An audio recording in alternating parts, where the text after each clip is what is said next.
à ce que Macky Sall apaise le climat politique ñu mën a régler question électorale. Théo Pierre, si on pousse la réflexion un peu plus loin sax man nga gis ne même ne le retour de Amadou Ba dans le gouvernement je dis même pas mu nekk premier ministre mais le fait que mu dee ci gouvernement bi rek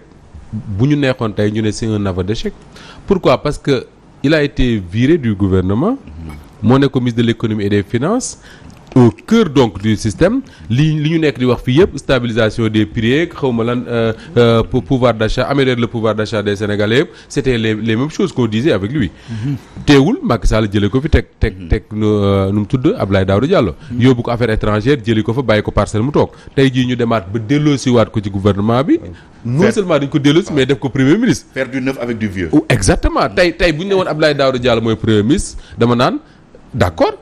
parce que dans la continuité parce que peut-être performance yi mu def finance may na ko mu yéeg nekk nu ñu koy waxee sax primature mais tey koo xam ne dañ ko jël woon finance yóbbu affaires étrangères génne ko tey ñu indiwaat ko moo tax may wax sànq ba léegi ne man gëm naa ne su doon le premier choix du président gëmoo ne Amadou Ba lay doon mais cas cela ne tienne tey li am solo Théo man pour man li ma yaakaar mooy Macky Sall xam na ne fii ak 2024 soxla na réew mu dal. te li xew assemblée keroog c'est la preuve wala boog c'est des signes qui montrent que 3 ou 4 députés yi nga xam ne ñoo nekk assemblée keroog mooy Barthélémy Ahmed Aïdara Abbas Fall ak nu mu tudd. Guy Marius li ñu def foofu mais y a des milliers de Sénégalais qui regardent ça et qui ont envie de faire la même chose est-ce que yaa ngi dégg li may wax c'est-à-dire que tey doon nga dégg. ñi koy condamner c'est nous les chroniqueurs les prétentieux que nous sommes ñun ñoo fi nekk naan li Guy Marius Sagna def c'est pas normal Barthélémy li muy def c'est pas normal mais man quand je parcours les réseaux sociaux j'ai l'impression que ni la majorité des Sénégalais en tout cas les plus jeunes ñoom ils applaudissent cela veut dire quoi que ni su fekkee ne dañu lu Macky Sall di def dañu continuer di gëm ne c'est une violation de la loi ces gens-là sont prêts à descendre dans la rue jàkkaarloo ak moom dans ce contexte-là da ngay préférer am un premier ministre boo xam ne même bu fekkee ne nekkul en accointance comme on dit avec des opposants au moins am na possibilité jël téléphone am woo un opposant wax ak moom et dans la cour de Macky Sall enfin je le ferai pas cette offense-là parmi les collaborateurs de Macky Sall am na ci ñu bari ñoo xam ne tey li dal Macky Sall moo leen dal mooy amuñu benn possibilité mën a jël seen téléphone wax ak un opposant te Ablaye Wade bokkoon na ci li nga xam ne Abdou Diouf avant lui Ablaye Wade après bokkoon na ci li nga xam ne moo doon permettre muy gouverner Sénégal même en période de tension mu mën cee génn facilement mooy ce boulevard là de communication bi nga xam ne Ablaye Wade amoon na ko ak Abdou Diouf Ablaye Wade fu mu daan gën a méttee fu mu daan gën a tàngee y avait des possibilités de discuter avec l'opposant principal qu'il avait muy Ablaye Wade bi mu nekkee président ñëpp a ngi fàttaliku ne il lui arrivé mu invité Ousmane Tanor Dieng Moustapha Niasse Amath Dansokho ñu discuter ñëpp ngi fàttaliku seen ndékki boobu ñu ndékki woon palais ñoom waa opposition bi ak ma Ablaye Wade seen réunion 10 heures boobu bañ ciy génn xuloo lañ def ba kontaan ku nekk génn def sa déclaration bu tàng dem sa yoon mais au moins les gens ont discuté avec Macky Sall le problème qu'il y a c'est que la seule fois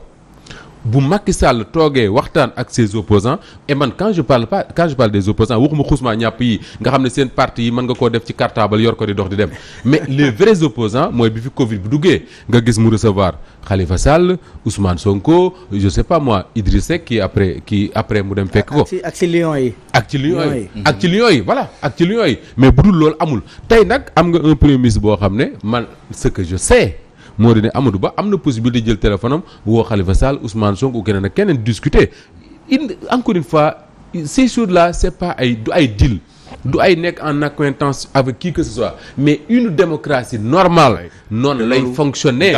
noonu lay fonctionner ak incertitude yi ñu jóg mais exactement quand il y a boo demee France dañuy toll moment boo xam ne le président day recevoir les principales forces de l'opposition parlementaire Marine Le Pen day dem Élysée gars yi recevoir ko mu toog waxtaan ak président bu génnee wax lu mu bëgg a wax mais au moins y a ces discussions Sénégal Macky Sall wax na ko démb ne démocratie lañ boo xam ne dañu majeur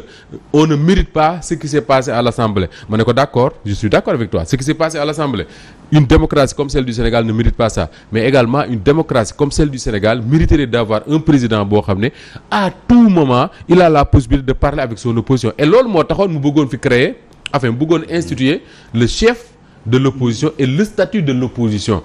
l'objectif c'était pas de donner un salaire à un opposant mais au moins de permettre comme ni ko Pierre waxee période bii ñu toll wala bi ñu jëm mu mën a woo un opposant ak lu ñu jote ñëw ñu toog ñu wax ci réew mu wax ko lim xalaat ku nekk dem après nga def lu la neex démocratie noonu lay doxee démocratie du koo xam ne ku nekk da ngay toog sa permanence ku nekk di saaga Alioune Tine daf koy wax lu bari les gens ne l'écoutent pas Alioune Tine dama koy dégg souvent muy répéter ne crise yi am en Afrique yu ci bëree bëri soo ko déggee li koy jur dañu dem ba la classe politique dootuñu wax Alassane Ouattara ak Gbagbo doy nañ ci exemple quand Gbagbo dirigeait la Côte d'Ivoire moo ak Alassane Ouattara ku nekk sa côté lan la jur bu ñu demee élection gis nga coow li muy di ak d'autres pays africains donc Sénégal ku nekk mën nga nekk sa opposition di opposé wu radicalement mais rien n'empêche que les gens ñu jàpp ne duñ ay ennemis c'est des adversaires politiques et suñ gëmee ne ku ci nekk li la tax a jóg mooy Sénégal bi lay jëm nga may woo parce que je suis à la tête ñu Sénégal fii li ñu nekk ak li ñuy def gëm ko mooy lu jëmale réew mi kanam mais y a pas de souci y a pas de souci ça c'est moi qui regarde pas. oui te woo ñu conclure. bon li ma mën a jàpp moom fa mu toll nii comme li ma wax rek mooy au-delà des clivages politiques il y a les intérêts nationaux te les intérêts nationaux doivent primer sur les clivages politiques mooy actuellement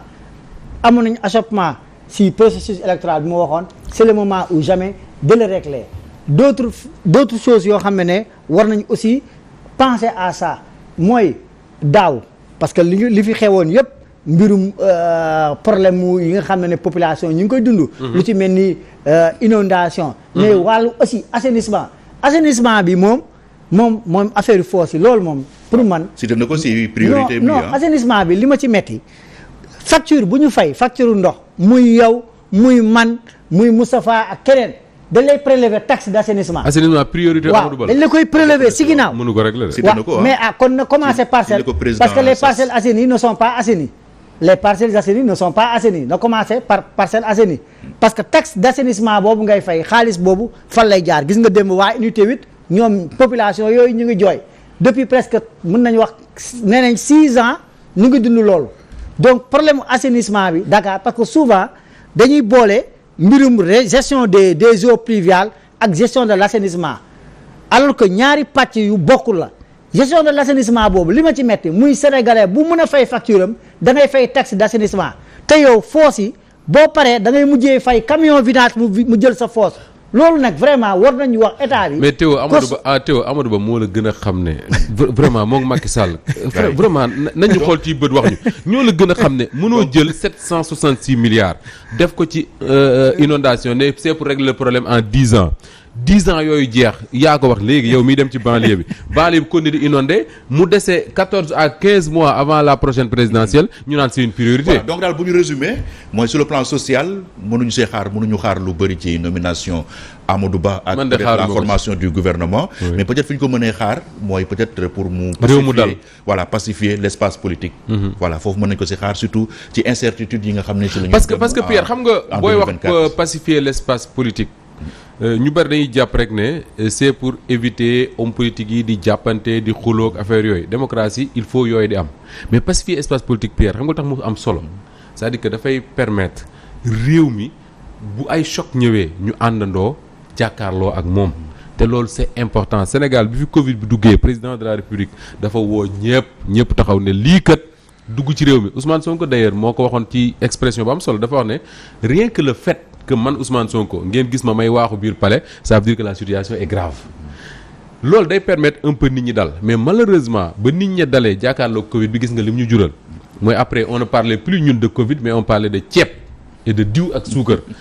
de la même manière tey am un premier ministre boo xam ne assemblée bii mu yor soo fa bëggoon dem di def déclaration de politique générale parce que Amadou Ba dans les prochains jours il faudra mu dem xaw ma ñaata la war a jël ñaata semaine dem def déclaration de politique générale tey bu fekkee ne amuñu mën a waxtaan ba mu mën a ñëw wax ak député yi li mu bëgg a def député yi taxaw laaj ak tontu am ci bu ñu demee assemblée ñoom Guy Marius ñëw taxaw ci taabal yi ne doo fi wax keneen taxaw fële fan la réew mi jëm. donc exact këf bi ko rëy daw ak moom donc dal googu dafa baax te dal googu du tee ñi bëgg a politique di politique man je dis très souvent que ni man. Je ne suis jamais d'accord quand les gens me disent oui Sénégal on ne travaille pas parce qu'on parle toujours de politique non je dis non politique c'est important, il faut en parler. Les gens qui doivent travailler, ils n'ont qu'à aller travailler. Ñun ñi nga xam ne dañoo sant ñu toog di wax ñu continuer di wax, c'est aussi simple que ça. Voilà, merci beaucoup. ñu ngi leen di gërëm bu baax di gërëm Moustapha Diop ak Théodore